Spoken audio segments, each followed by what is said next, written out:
Perfect. All Awesome. right. Welcome. Let me just grab. I'm going to share my screen here.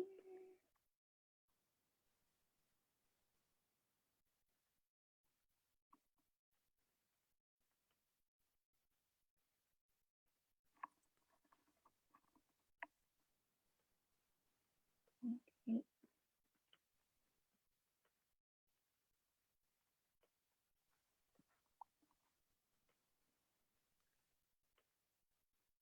All right. See that? So I'm going to get started. Let's do my little.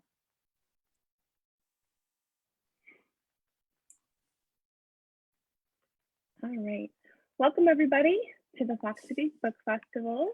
Thank you so much. We've had a really fantastic week. So it's our virtual book festival. So this is one of our events for the weekend. So thank you for joining us. So the Fox Cities Book Festival each year puts on the Fox Cities Reads and a week-long book festival in October, which is going on right now. We have a goal to connect writers and readers and really engage our community. So Fox Cities Reads event, we're able to reschedule that this year and include it into the Fox Cities Book Festival week. And so we put on the week-long events. We have discussions, workshops, panels, kind of trivia, all sort of different events throughout the week at different public libraries and community spaces in the Fox Cities. And all of these events are free, but of course we couldn't do anything without our community supporters. Support from the local schools, public libraries, companies, and of course all of our community of readers. So we want to take a moment to acknowledge them and thank them so much for their support and continued support. Even as we went virtual, it's been really a fantastic week and we couldn't do it without everybody. So just a moment to support them. We, of course, would love your continued support. You can support your book festival online, foxcitiesbookfestival.org. You can also visit us on Facebook or reach out to us by email. All the books from the authors that you have seen this week are available. We have a bookshop.org link on the Fox Cities website, and so that would link to local bookstores so you can support the book festival, our fantastic authors, and local bookstores all in one go. We also have a code of conduct for any of our virtual events. We just ask everyone to maintain a kind community. If there's any sort of harassment, you will be asked to leave. So, and now on the moment you were waiting for, we have a fantastic event. I'm gonna stop my screen here. We've got Michael Zapata here for a great presentation. So I will turn it over to Michael. Thank you so much. Hello, everyone. Thank you for coming to So You Want to Make a Literary Magazine. My name is Michael Zapata, co-founder and previous fiction editor of Make Literary Magazine. And I'll get in a little bit of a detail of what that is. And also author of the novel, The Lost Book of Adana Moreau. So thank you for joining me today. We're really going to jump in and we're really going to look at the process by which at least one literary magazine was made, Make Literary Magazine. And I'll share with you some of the ups and some of the downs, some of the challenges, and then of course, obviously some of the joys of going into creating, publishing a literary magazine that we've been around for now. It's been 15 years. So we're sticking around in one form or another. And so we'll talk about sort of the short-term goals we had and some of the longevity that we've been really fortunate to have. I really view this presentation almost also like a classroom. So if anyone has any questions as we're kind of going through, please feel free to just go ahead and ask in the Q&A or the chat if that's available. Really as we're touching base on sort of different ways in which a literary magazine could be put together, I would just love your questions. And we could do that as opposed to waiting to the end. Sometimes we get these really questions that are sort of like nuanced and sort of immediate based on what we're talking about. So like a classroom, I'd rather, I think we have the time and the space for you to answer those questions right now, or for me to help you answer those questions more immediately. So let's jump in. So I'll give you a little bit of a background. Make Literary Magazine was started in 2004, 2005 in Chicago. We've had this, I'm going to share with you pretty shortly our website, but we've had a 15-year run as far as print. And so we have been very proud of been, for that period of time to have been able to stay in print. We started off, when we were much younger, not really knowing what we wanted to do, except knowing very specifically that we wanted to start thinking about how there were so many literary communities in Chicago who were occasionally talking, occasionally going to each other's events, but not on the degree that we really hoped would sort of like coalesce into something that would be a larger community. So one of the things we did, and one of the things I did when thinking about wanting to start a literary magazine, was really placing what the literary magazine is traditionally. So looking at what was some of the history of literary magazines in the United States and potentially even in Chicago. So one of the biggest inspirations for me was Evergreen Review. And if you're not familiar with Evergreen Review, it's an extraordinary magazine. It was founded, literary journal. It was founded by Barney Rossett, who was the publisher of Grove Press. So Grove Press was this immensely revolutionary press in the United States. They're very famously known for publishing Tropic of Cancer by Henry Miller, and for really pushing not only the boundaries of what literature could do at the time, but also pushing censorship laws. Barney Rossett famously was in and out of court defending First Amendment rights, and as far as publishing, won many court cases, which sort of helped pave the way for the literary and publishing freedoms we have today, which I don't think we take for granted. I don't believe we take for granted, but it's really important for us to sort of like place people like Barney Rossett and their early literary endeavors in the historical record. So it was, Evergreen Review was in print from 1957 to 1973. It was more recently relaunched online in 1998, and then again in 2017. Barney Rossett, sadly, is no longer with us, but the people that he had previously worked with have taken over the mantle, and it's going along strong. Barney Rossett was from Chicago, so I was familiar with him from the get-go, and he was always sort of that inspiration in starting Make Literary Magazine. So, I mean, he published everybody. He published Burroughs, he published Borges, Bukowski, Beckett, Ginsberg, Norman Mailer, Henry Miller, Nabokov, Malcolm X. He published so many thinkers and so many writers early on that nobody was really publishing. So much of that inspiration, I think, gave what we wanted to do a little bit of a historical context. So I'll take a little bit of time and kind of talk about that historical context, because I think that's important when you're considering moving on to a new creative endeavor. If you want to start a literary magazine, I think there's so many facets. I think of it sometimes as like a wheel, and there's so many spokes that usually need to come together to make it work successfully. So one of those spokes is definitely, for me, was sort of the literary tradition that's inherited when you start a new project. So, creating a literary magazine, I think, is not unlike any new creative endeavor, like a play or a novel. And we really look to our family, we look to our city, we look to our immediate world to really find the people, really find the influences, and find the resources that kind of help a project get started. So when we started Make Magazine in 2004, 2005, I looked immediately to my close friends. I co-started it with a college friend, Sarah Dotson, and then a childhood friend, Ramson Cannon, who just had this love of literature, had this sort of vast immediate need to do something in the arts. And I actually, the way I started it was with them in mind. I just put out a Craigslist ad, which feels weird today because we have so much social media. With 2002, 2004, 2005, that was a great way to sort of connect with sort of like-minded people, like interests. And I just called for a meeting at a bar in the Map Room here in Chicago. And I had thought maybe 2 or 3 people would show up.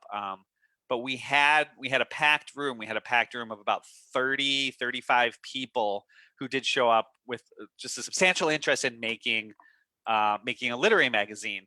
So this already said that there was sort of like a hungry need in the Chicago literary community. During this period of time, people were just starting to connect online.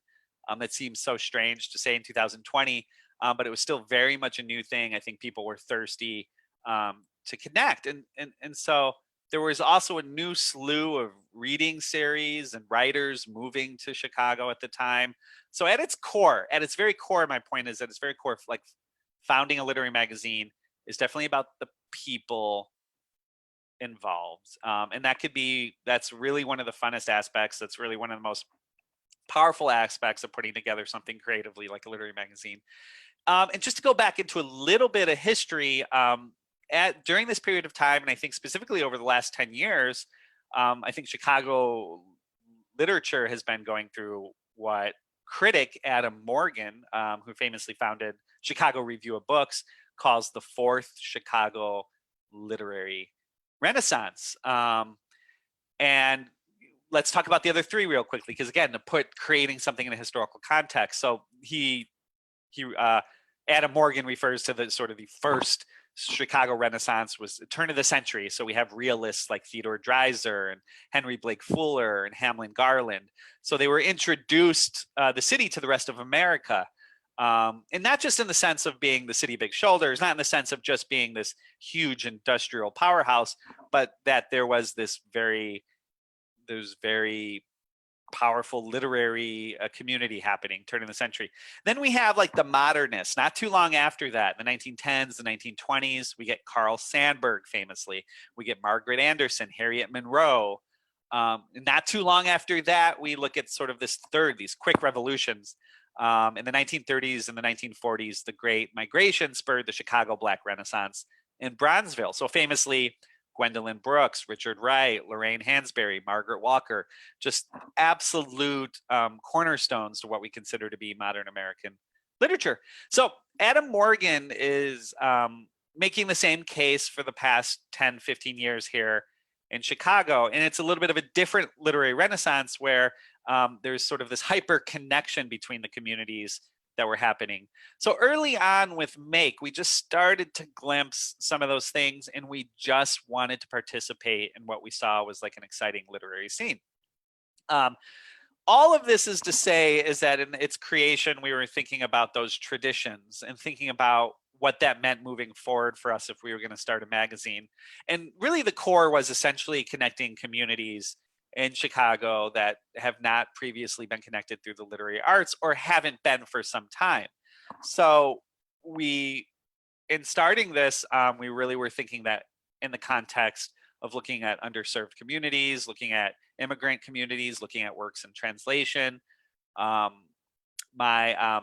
half Ecuadorian and half Lithuanian Jewish, so that was just sort of immediate to think about how do we connect to the Latino and Latinx communities, all the way from Pilsen, all the way to the far north side of Chicago, to think about the rich heritage that we have in Black literature, to think about also genre, to think about who was doing experimental works, who was doing performance work.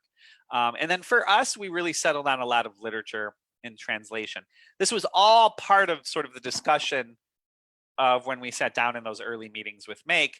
And some of these weren't able to be realized for years. Obviously, we were young. We had a sort of a lack of resources, but that was sort of our intention in the beginning. And when we starting around issue 3, and I'll get a little bit more into the detail about sort of the nuts and bolts of starting a literary magazine. But around issue 3, we started doing themes.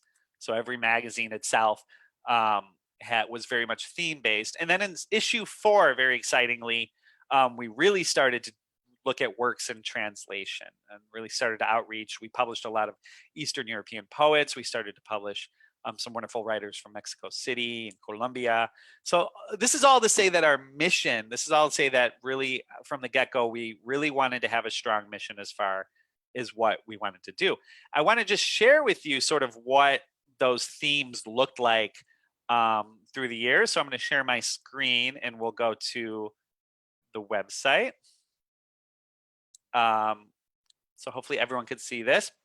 So this is our website. It's going to be revamped next year. But this was, like I said, we were in print for 15 years. I'll talk a little bit about our transition to online and how we're no longer doing print magazines, which was sort of a bittersweet decision. But I'll explain a little bit what went into that decision. And it really was a response to us growing as opposed to shrinking. So this was our last issue, just almost 2019, just about a year ago. But as you can see, everything was very themed based. We looked at mad science, and part of that thinking behind mad science was just the growing consensus of sort of science deniers.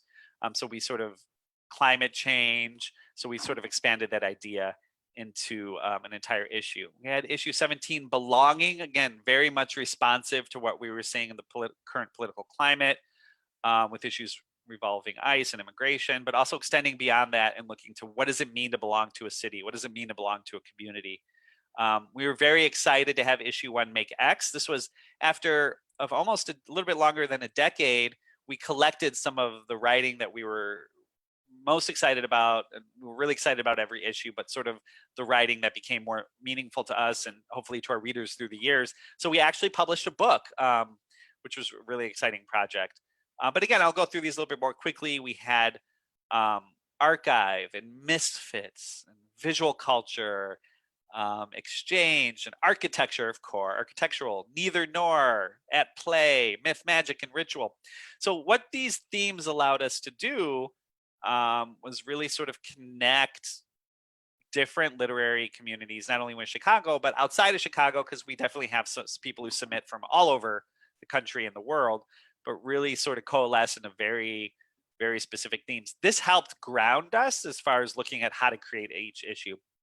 Many literary magazines don't do themes and work out really, really well. Sometimes those themes become a little bit more nuanced just by the editors, just by the nature of the editor's likes and sort of literary obsessions.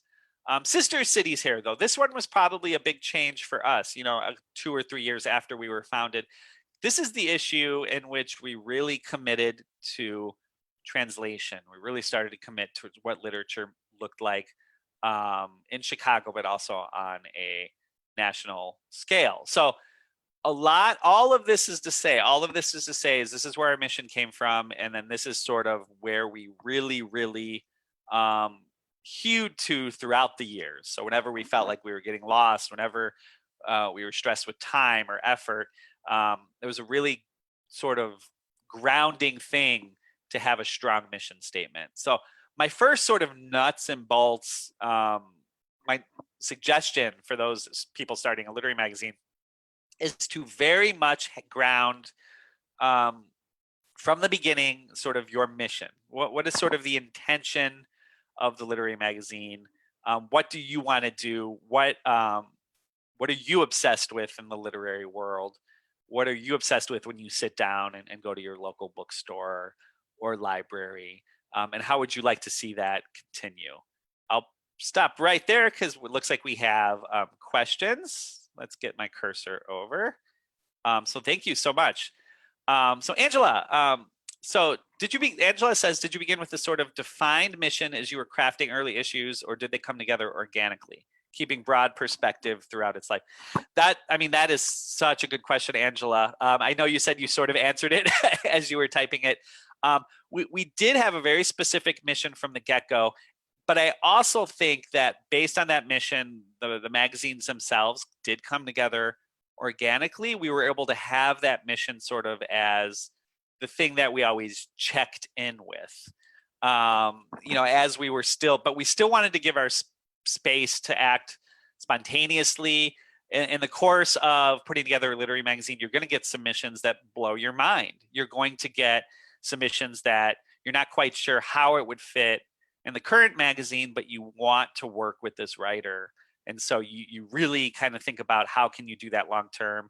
Do you write the writer back and say we have another issue down the road you'd be perfect for, or do you feature the writer online that is connected to the theme? So I think that's a really great question, because what it really tells us is it's very important to have a mission, but I think it's also equally important to have the space to have sort of the exploratory nature necessary to create something new.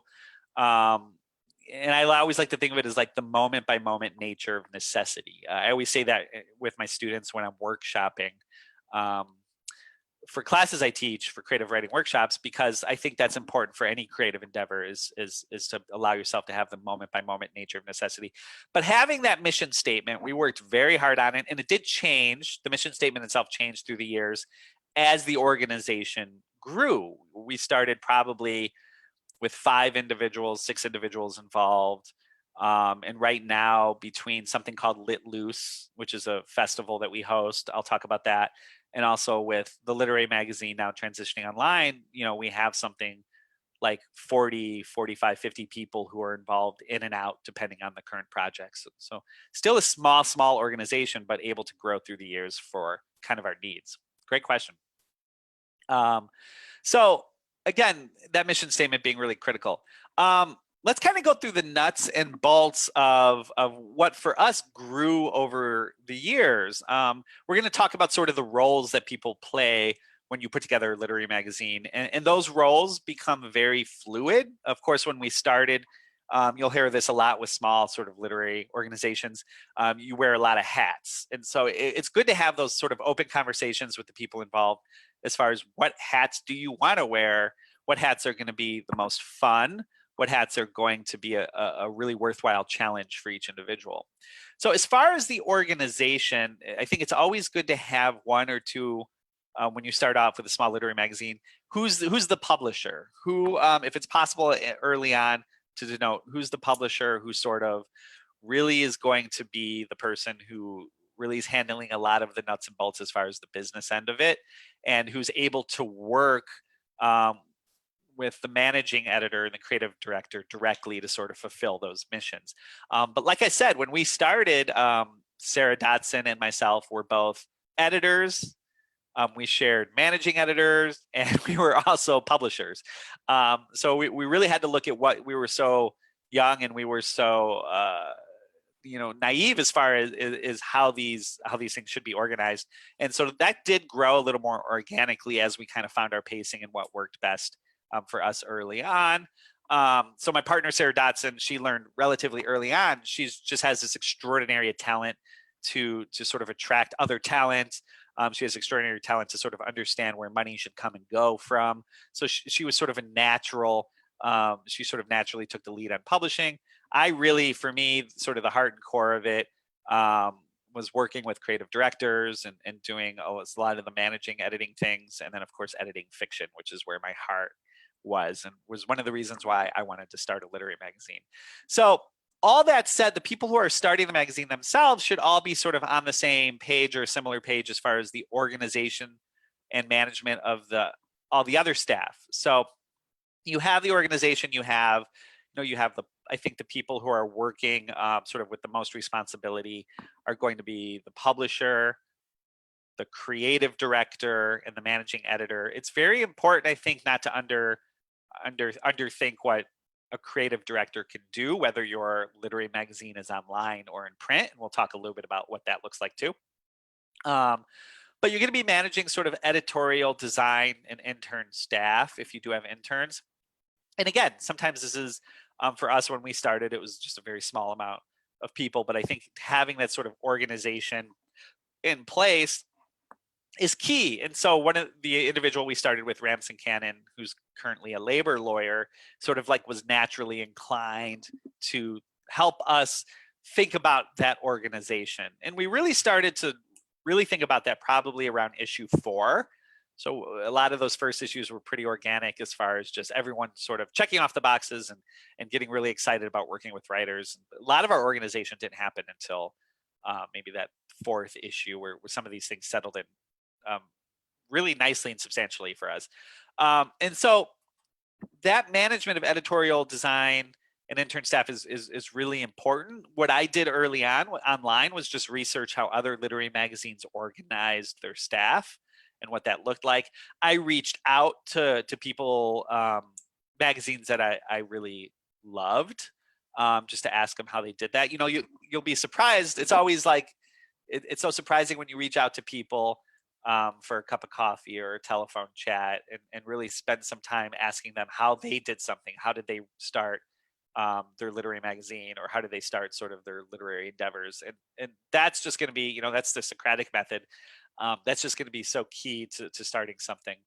So for us, at least right now, the staff that we have for the magazine, we have a fiction editor, we have a nonfiction editor, we have a poetry editor, we have a reviews editor, and then we have a translation editor. So each editor themselves is really taking responsibility for how their parts of the literary magazine work. Again, we're thinking of it like as this wheel where each spoke is sort of coming together to get it to move.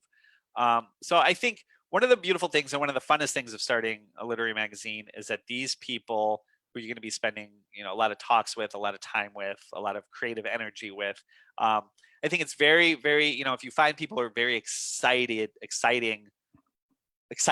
I should say, excitable about what they're editing, those individuals too are going to be connecting to the larger community at hand, and they're going to have writers that they love. They're going to have writers that they know that you might not know. So I think it is really important when you look at that, those people, the nonfiction editor, poetry, fiction, reviews, and translation, if you have those, to really, really choose people, friends or family or colleagues or people who you're seeking, who just have like a core passion, because there is a lot of work. There's a lot of the non-creative aspect that goes into this. So it's sort of like a traditional, almost cliche thing to say, but I think it's so true, to the sense that you do want to find people who are extraordinarily passionate about publishing, whether it's new or whether it's established writers, but publishing people they love. That love is going to come across in the magazine, more than sort of any technical thing you plan. So I just think that that's really, really key. I also think it's really helpful to have sort of these specified and very clear roles at the beginning when you are wearing multiple hats, right? So it's important to really kind of think about those roles and how they might change too. Um, so this is going to be similar for those people starting an online literary magazine. Nothing that I've said would be much different between a print magazine or an online magazine. So if you do have questions about literary magazines you're thinking of starting, whether they're online or whether they're in print, feel free to kind of pop in the Q&A for those questions, because there's going to be some subtle differences I think we've learned over the years and we're seeing right now. One thing that's really, really helpful if you're thinking of starting a literary magazine, and Make right now is transitioning as far as that aspect or publishing aspect from print to online, is it's a faster turnaround. One of the benefits and consequences of things being online is usually readership is looking for new material more quickly than a print artifact. So one thing important to keep in mind, just kind of nuts and bolts, is it's really good to have a features editor, someone who's really focused on some of the more long form works that you're publishing. And then just a number of daily editors. I think because the turnaround can be so quick on material online, that I think the more daily editors you have, the better in a way. Because those daily editors usually have a very specific focus of interest. Maybe one of them is really loves science fiction. One of them is really into historical fiction. One of them is really interested in sort of literary gossip and reviews, whatever that might be. I think having those daily editors on hand, people who are really interested, not only, I don't even want to say only on one topic, but they're interested in a few topics that you could then depend on, sort of in the constant stream of publishing. And then, of course, I always think it's really fun to have editors at large, those people you call in for the weird, fun things that you're thinking. Or, for example, I know there's this really great editor at large at Chicago Review of Books who is really awesome in coordination with the editor-in-chief and publishing about climate change art and fiction. And of course, the woman who runs Chicago Review of Books, Amy Brady, is just a huge. She has this. It's called Burning Worlds. So she has this newsletter called Burning Worlds, where she's interviewing artists and writers about climate change. She is really reviewing climate fiction. So she has a very like wonderful focus that has sort of like influenced the entire um, online journal at large. So it's really, really, really cool. So again, that's so it's a little bit of the difference when you look at sort of the online versus print. Um, so let's get into the reason, a little bit of the nuts and bolts. I do want to talk a little bit about um, one of the core reasons we start literary magazines is just the submissions and the content itself. And like I said earlier, I think each editor should love the space that they're working in.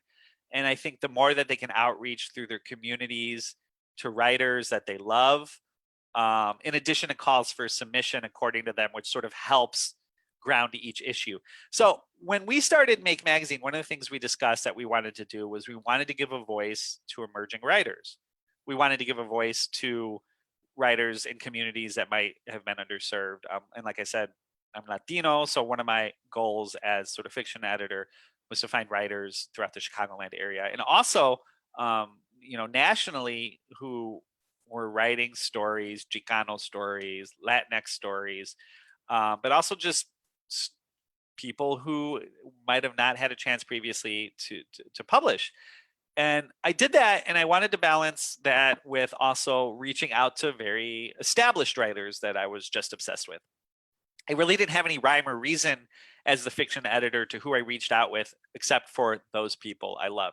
So one thing I always say, and one thing I always like to sort of highlight is always email your heroes. Email the writers you love, even if you feel that they're quite popular, even if you feel like they might not have time to respond, do it. You really, really can be surprised with who responds back. I'll just have a little bit of a story. A writer that I've always loved, and right off the bat, was George Saunders. And so I think, like, what was this? This must have been 13, 14 years ago. I just emailed him out of the blue, saying how much I loved his work, and just sort of asking him if he would be gracious enough to submit anything to the Literary Magazine. And he always responded, that he didn't have anything for Literary Magazine, but it did. One of the great things about always emailing your heroes is I learned a lot about experimental fiction. We were fortunate to go back and forth and find the time to sort of have this exchange of writers that he loved. And then he suggested a few writers that Make actually ended up publishing. So it really became sort of this back and forth with a writer I truly admired. And I think I learned a lot. And also I was able to discover through that process, just for my own reading, but also as an editor, writers who I never would have known how to find otherwise. So much today is learning about writers on Twitter and on social media. And that's just another wonderful resource of trying to find writers that you want to publish. But sometimes, emailing your heroes can take directions that could really inform you as an editor. And also you're developing these relationships with writers you admire. So I always say email your heroes if you can, or reach out to them on social media. And then I do want to talk a little bit about sort of like editing. So for me, like I said earlier, my passion and the thing that really kind of pulled me towards wanting to start a literary magazine was working with writers and editing. I had initially started my career thinking I might be an editor. And so the process of working with Make and editing has informed my own career as a writer and a teacher. So I never did, outside of Make, I never sort of continued my work on editing, but it was just a substantial thing as far as how I viewed my own work as a writer and my own work as a teacher. So a quick note on editing, you should just love it. I think that was one of the reasons I wanted to start Make, was, again, work with other writers and also work with them on their work. It's really a chance to work with writers that surprise you, that challenge you, that put you in awe. It's about forming those relationships and the work at hand. And some of the things I did as far as editing, to be very specific, was really looking at something called Socratic. The Socratic method is something that's been around for thousands of years. But I really think it informs editing in a different way. And I was really proud of being able to work with writers on this in-depth way, instead of just giving them a list of suggestions for the story to change to sort of my tastes. I think lines of inquiry when you're editing can be really powerful. So it allows you to demonstrate the complexity, the difficulty, the uncertainty, and sort of the beauty and awe of someone else's work rather than eliciting prescriptions and assertions. So some of what we often fall into when we think about editing is how do we prescribe changes to the work at hand, and then how do we assert what our own sort of biased or our own tastes over the work. I think it's really important as an editor to see and understand the work for its own vision, and then to work with the writer and meet the writer halfway to fulfill what that vision could be, as opposed to really eliciting prescriptions and assertions. That's something I feel really powerful about. It's also why I think the editors you work with should absolutely love this process. And I think the writers that you develop relationships with when you're forming something, whether it's online or in print, is going to translate into the literary magazine being suggested to other writers. It's going to translate into sort of that sort of positive word of mouth. With all the sophistication of marketing and social media, books and literary magazines still mostly depend on word of mouth.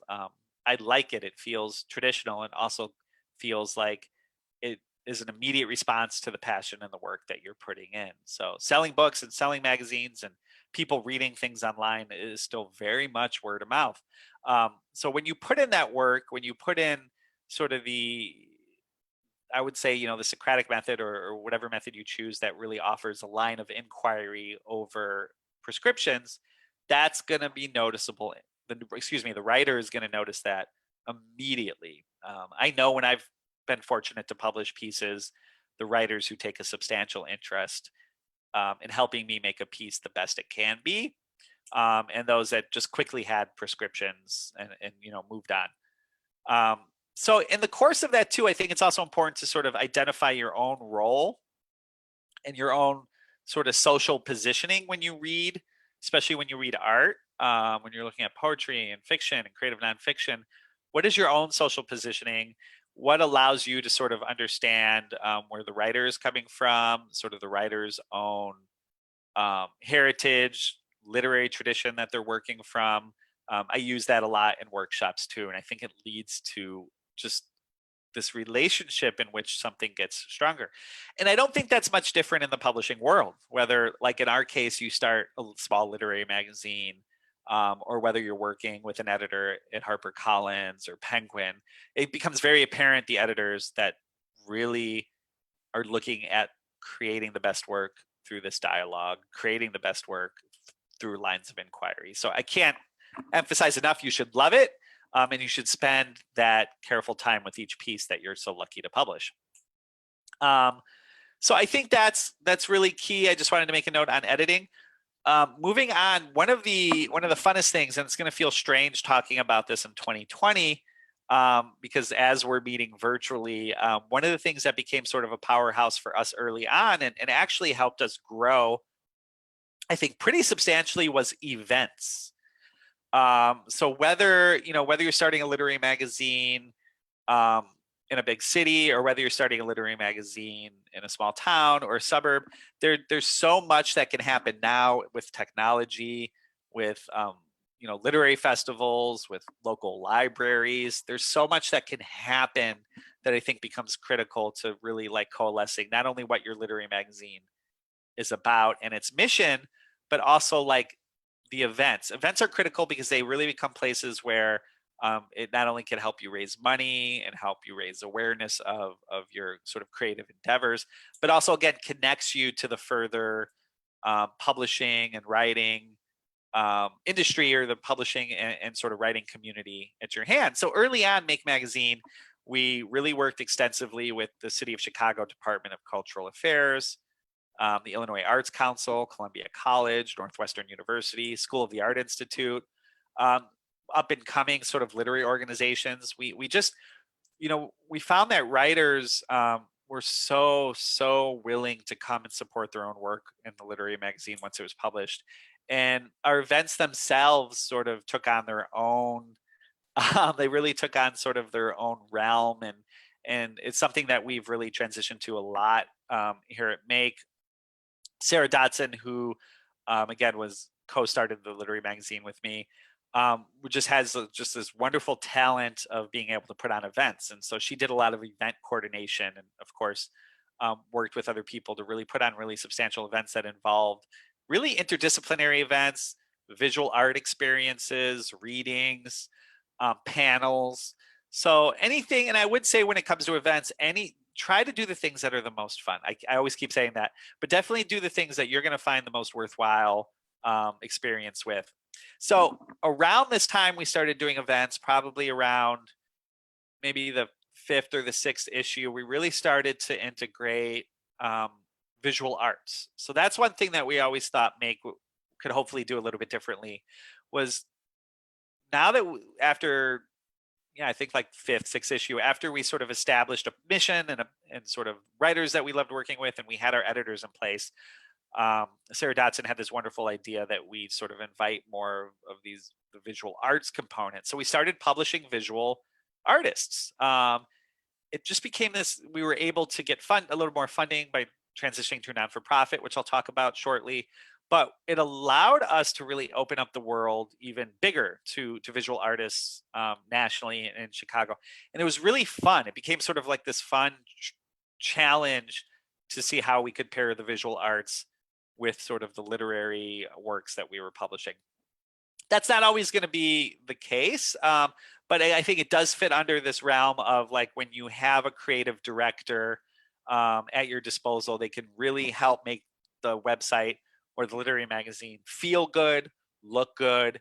And so for us, it made sense at the time to introduce visual artists, which I'm so glad we did. And it got to the point where we were focusing on publishing, a small portfolio or small works from one prominent or up and coming visual artist for each issue. And it became this really wonderful challenge to sort of fit in our mission statement. Cool. I know I'm going a little quickly. There's just so much material I wanted to share with you. Does anyone have any questions so far?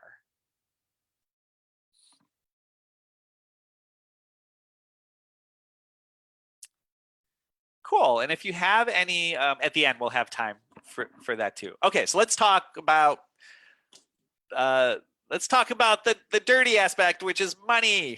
This is one of the sort of realities of publishing print. So I'll start with print and then definitely talk about websites. One of the things that we constantly, when we started Make, is that we weren't quite know where to get the funding to publish. So at that time, I was teaching high school. I was in my mid-20s. It was a good union job, so I had stability and I was able to save. And instead of getting an MFA, I put some money aside, and then that's how I helped start Make Literary Magazine. So it did come out of pocket, and that's often going to be the case when starting. Is those individuals who are committed to a project, if it's going to be in print, the biggest cost is going to be the physical printing of the magazine itself.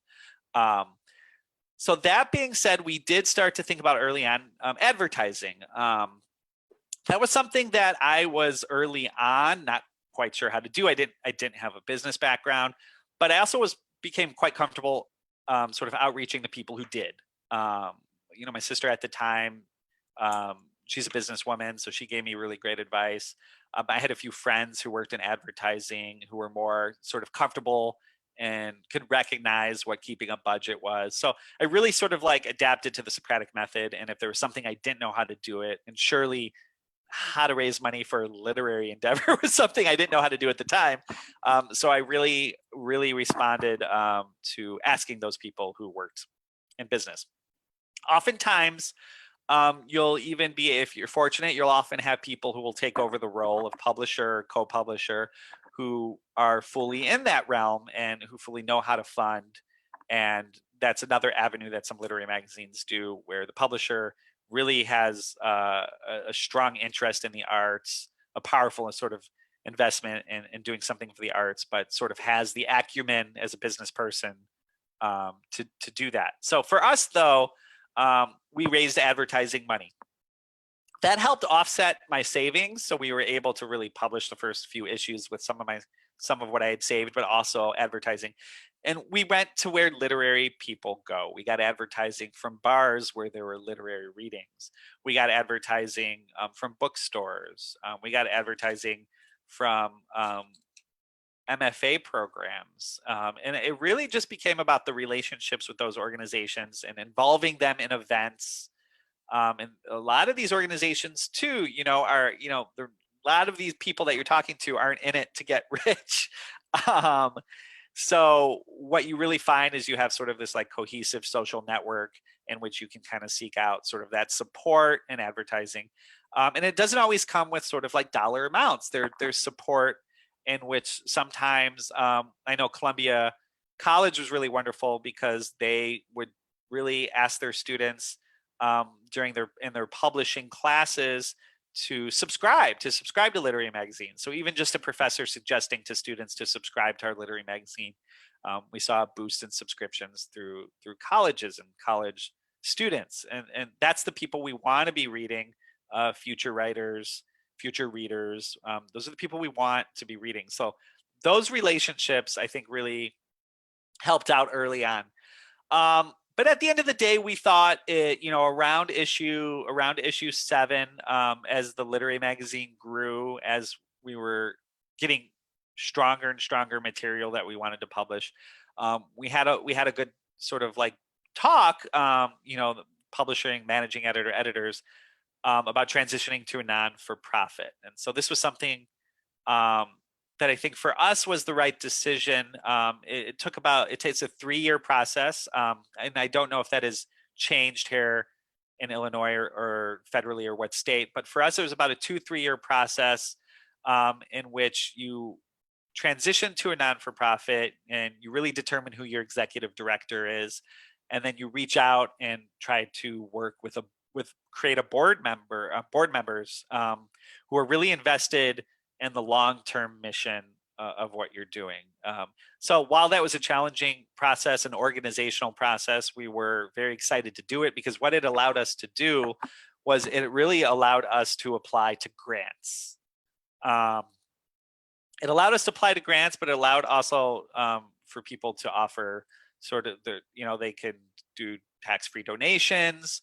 And for us to transition to a non-for-profit made the right decision because not only was the magazine itself sort of getting bigger and growing, the cost of publishing became a little bit more, but we also really found a lot of success with events. And events were ways in which we can raise some money. But I think in order to really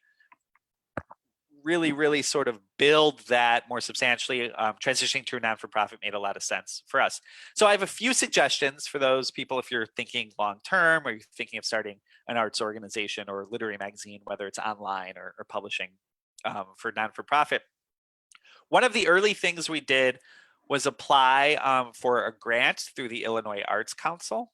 And we were not a non-for-profit at that time. Artists, people who are doing creative endeavors, putting together organizations in the creative arts, you could apply to Arts Council grants. Most states have Arts Council grants, so we applied to the Illinois Arts Council grant. It was a small sum. I say small, but it was like so bountiful for us at the time. It was a few $1,000s. And what we were able to do is that part of it went to printing costs, but also part of it went to sort of hiring non-for-profit arts consultants. And this was someone who we were thinking about being a board member knew. So we worked with just this wonderful woman who sort of came in and workshopped over the course of a year and a half of how to put together a successful non-for-profit arts organization, including everything sort of like really barreling into what are the responsibilities of board members, what are the responsibilities for the arts organizations, and then how do you apply to further grants that non-for-profits could apply to. So for us, I think one of the biggest early steps that became so integral to us growing as an organization was sort of hiring an arts consultant. Many arts consultants you can find too. You can even just touch base to talk to them if you're not quite sure where to find them. Oftentimes, your state arts council organization run through the state, or sometimes cities have them. I know Chicago also has its own sort of arts organization, the city of Chicago, where they lend out grants and stuff.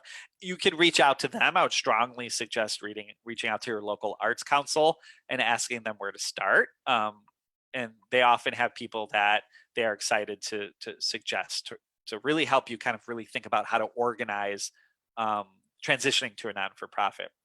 So another thing, and this becomes a tricky thing, is it's always such a good thing to have someone in your literary community who likes or who is a grant writer. Who's Sarah Dotson, who's now the executive director of Make Production. She's wonderful at writing. She's wonderful at writing grants, and we've also worked with grant writers. And so it's the process by which you are becoming a little bit less removed from the creative endeavor at hand. But again, it becomes such an amazing way to support the creative endeavor fully and in a long-term way. I think for us, one of the biggest grants that we were able to secure was a MacArthur Foundation grant. And this was for an international connections fund for something that is called Lit Loose. So as the magazine grew and we were doing more and more events, we found just a lot of support and excitement for starting a literary festival called Lit and Loose. And it's something I'm really, really, really proud of. This was the period of time where I started to I was a floating board member. I was having much less responsibility with Make as I was sort of transitioning to being a writer. But supporting it in ways that really excited me, because this goes back to the original thing I was talking about as far as our mission statement. And Lit Loose, I'll sort of read it to you so you can get an idea of what it is. And I'll actually share with you, the website so we can kind of get a nice visual on it. So Lit Loose is a celebration of language, literature, and art. So this is our Lit Loose Festival. Of course, it just happened in October. Obviously, it's virtual. But the Lit Loose is sort of a one-of-a-kind series of events. So we feature renowned and up-and-coming authors and visual artists from Chicago and Mexico in a cultural exchange and conversation. So we do a series of readings, conversations, artist talks, and performances, and it culminates in a live magazine finale. And we really want to highlight sort of translations and artistic collaborations. So we actually set up artistic collaborations between writers and visual artists in Mexico City and Chicago. So this for us became, and for those people on the board, became a really, really sort of exciting endeavor. It's been going on for a few years now, in which it became something new for us, where sort of the artistic mission, sort of the literary mission of what we had intended years ago, sort of came into fruition through this festival. Because the festival itself, I think, holds a unique place in Mexico City and Chicago, where we have this very specific artistic exchange. The MacArthur Foundation grant really helped us fly writers and artists to Mexico City from Chicago, and vice versa. Chicago artists and writers to Mexico City, and really set up this really wonderful sort of international festival that is still continuing. It was virtual, obviously, this year, and we hope by next year it won't be, but if it does, that's okay, because it will be continuing. But having a really sort of foundation as a non-for-profit, being able to secure a MacArthur Foundation grant, showing success that we had previously gotten smaller grants, really became sort of integral to growing Make Magazine. This was one of the biggest decisions I think the magazine made in 15 years, was because so much of our current funding and so much of the excitement was for this amazing festival. We did decide to transition to sort of use our financial resources more for the festival and events. And so we have stopped doing print. So like I said, that was bittersweet, but I think it made sense for us as an organization that is growing. And a lot of that too had to do with wanting to pay the people, obviously after transitioning to a non-for-profit, wanting to continue to pay the people we work with, to be in a position to pay the editors, the artists, and the writers who were not only publishing, but also actively involved in the events that we were putting on.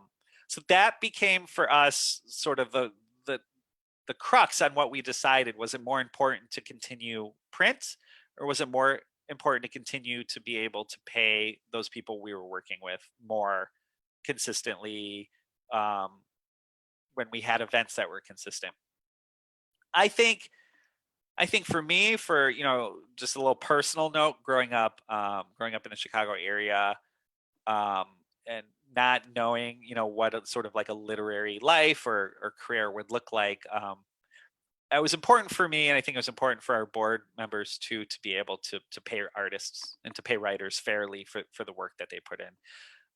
That's true even though we're virtual today. I think it's even more true today during the pandemic, when so many artists and writers and bookstores and universities are sort of suffering, is how can we keep things consistent through times of crisis?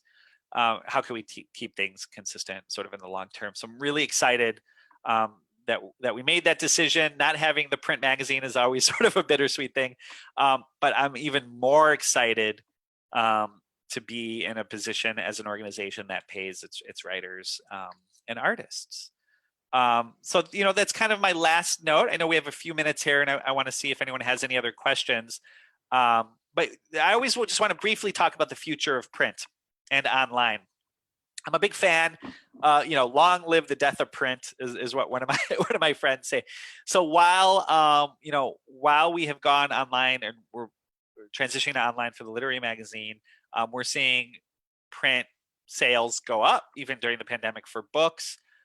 So just support your local bookstore, support your local literary organizations. We do anticipate publishing another book of sort of like the best of make, literary best of make in a book form. So we're still committed to print on that level. And I don't think it's going anywhere. I fully fundamentally believe it is absolute best technology. It'll far out, this is a science fiction writer in my brain, is print will far outlive the internet. So that being said, please support your sort of local literary organizations. And if you find yourself in a position of starting a literary magazine, if you have any questions, please feel free to reach out to me. You can go to my website. It's just michaelzapata.com. And on that website, you'll see a form where you can just directly email me. I'm happy to ask any questions we might not have gotten to today. I'm happy to continue that conversation, or even chat with you a little bit more about my experiences and hear about what you're thinking of starting. So thank you so much for stopping by today, and support Fox Cities Book Festival. They're just doing an amazing job with events throughout the week. It's been I've been very excited to work with them. We just have about a minute or two left. Does anyone have any questions?